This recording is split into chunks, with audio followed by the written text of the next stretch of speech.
नमस्कार, आपके साथ मैं रीना झाबालियान। आज सुबह होते होते एक बड़ी खबर निकलकर सामने आई। वो बड़ी खबर ये कि यूपी का कुख्यात अपराधी विकास दुबे मार गिराया गया।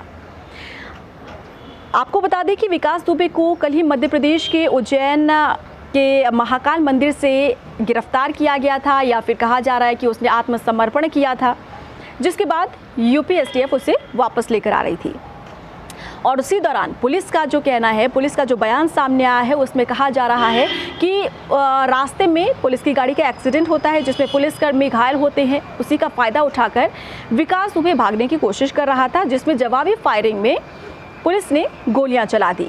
उसके बाद उसे अस्पताल ले जाया गया। वहां पर इंतज़ार किया गया कि अस्पताल की तरफ से क्या कुछ जवाब सामने आता है, क्या उसे बचा लिया गया है या फिर उसकी मौत हो गई है। और उसके थोड़ी ही देर बाद बाहर आकर पुलिस अधिकारी की तरफ से बयान दिया जाता है कि विकास दुबे मर चुका है। देखिए, अच्छी बात है, अपराधी जो इतना बड़ा था, जिसने ये अपराध किया, उसे मार गिराया गया, यानी कि एक ऐसे शख्स को ख़त्म कर दिया गया जो कि अपराध को जन्म दे रहा था। लेकिन ये मामला अभी यहीं नहीं ख़त्म हो जाता, मामला और भी आगे बढ़ेगा। इसलिए बढ़ेगा क्योंकि एनकाउंटर पर सवाल उठ खड़े हुए हैं। ये कहा जा रहा है कि एक बार फिर से फेक एनकाउंटर किया गया है। ये एक कहानी बनाने की कोशिश की जा रही है, इसे क्रिएट किया गया है। सवाल यहाँ पर इसलिए भी उठ रहा है कि जो इतना बड़ा अपराधी, जो इतने सालों से आज़ादी के साथ घूम रहा था, यहाँ पर इस बार ऐसी वारदात को वो अंजाम देता है। 8 पुलिसकर्मियों की हत्या करके वो फरार हो जाता है। यूपी पुलिस उसे गिरफ्तार नहीं कर पाती। 2 राज्य की सीमा लांघते हुए वो मध्य प्रदेश पहुंच जाता है। वहां जाकर वो मंदिर परिसर में घूम रहा है, फ़ोटो सेशन करवा रहा है और फिर वहां चिल्ला कर ये कहता है कि मैं ही विकास दुबे हूँ। वो विकास दुबे जो कि कानपुर वाला विकास दुबे जिसे ढूंढा जा रहा है। अब समझ से परे ये है कि जो इतना चिल्ला कर इस तरह से कह रहा है कि मैं वही विकास दुबे हूँ जिसे पुलिस ढूंढ रही है, या कानपुर वाला विकास दुबे, और जो आत्मसमर्पण कर रहा है, आखिर उसे फिर से खुद को बचाने की क्या ज़रूरत पड़ गई?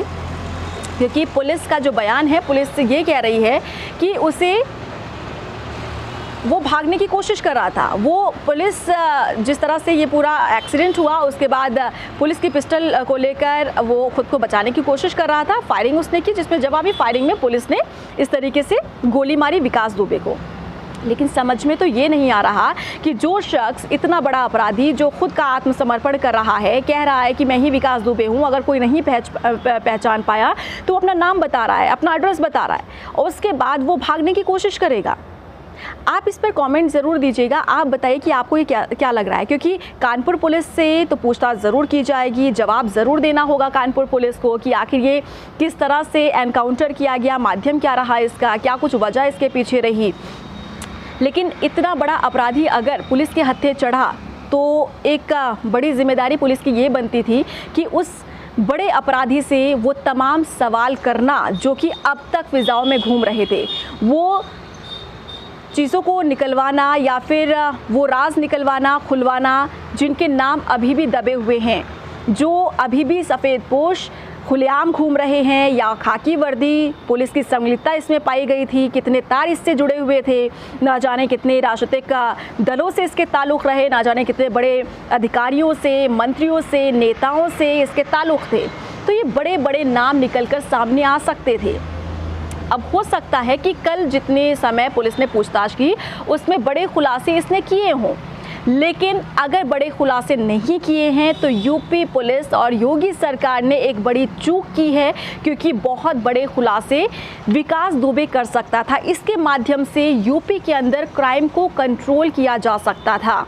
ना जाने कितने विकास दुबे अभी यूपी के अंदर खुलेआम घूम रहे हैं, ना जाने कितने आपके आस पड़ोस में से निकल जाते होंगे और आपको पता नहीं चलता होगा कि यही वो शख्स है जो विकास दुबे को संरक्षण दे रहा था, या फिर ये वही अधिकारी है, ये वही खाकी वर्दी है, या यही सफ़ेद पोश है जो संरक्षण दिए हुए था विकास दुबे को। और ना जाने एक विकास दुबे अभी मरा है, ना जाने और कितने विकास दुबे अभी यूपी में घूम रहे हैं, खुलेआम घूम रहे हैं। तो उन्हीं का पता बता सकता था ये विकास दुबे, जो अब नहीं रहा, जिसे मार दिया गया है। आपकी इस पर क्या राय है? क्या आपको भी लग रहा है कि इसमें थोड़ी सी जल्दबाजी हुई है, या फिर इसमें कोई आपको सत्यता नज़र नहीं आ रही है, या आपको भी लग रहा है कि एक स्टोरी क्रिएट करने की यहाँ पर कोशिश की गई है? क्योंकि अगर हम पुलिस का बयान सुनते हैं तो पुलिस का बयान वही रटा रटाया कि उसने फायरिंग करने की कोशिश की, उसमें जवाबी कार्रवाई में पुलिस ने फायरिंग की जिसमें उसे गोली लगी, उसके बाद उसे बचाया नहीं जा सका। तो अगर इसमें सत्यता है, अगर ऐसा हुआ है तो बहुत अच्छा हुआ कि उसे मार गिराया गया। लेकिन मैं ये कहती हूँ कि एक मौका एक बार फिर से योगी सरकार के हाथ से निकल गया। वो बड़े नाम डिक्लेयर हो सकते थे, वो बड़े नाम सामने आ सकते थे जो अभी भी छिपे हुए हैं। ना जाने कितने ऐसे विकास दुबे अभी भी घूम रहे हैं। आपकी इस पर क्या राय है, ज़रूर मुझे दीजिएगा। फिलहाल के लिए मुझे दीजिए इजाज़त, लेकिन कोई भी अपडेट्स होंगे मैं आप तक ज़रूर पहुँचाऊँगी। नमस्कार।